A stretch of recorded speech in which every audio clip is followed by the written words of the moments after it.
Now, moving on, just days after President Biden held his first summit since taking office with Chinese President Xi Jinping. That was a virtual summit, of course. President Xi Jinping hasn't left China since this pandemic began, but President Biden hinted at a possible diplomatic boycott of the 2022 Beijing Winter Olympics.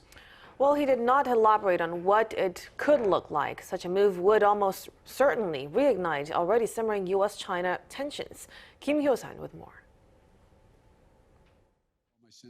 President Biden says he's weighing a diplomatic boycott of the upcoming Winter Olympics in Beijing. This means Washington could decide not to send a delegation of government officials to the Chinese capital.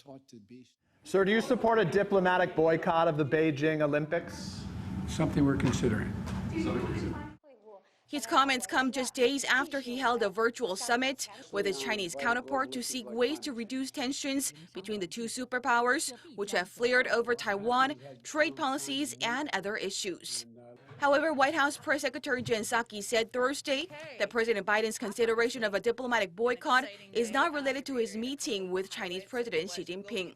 Rather, she explained the administration is deeply concerned about the human rights abuses in China's Xinjiang region.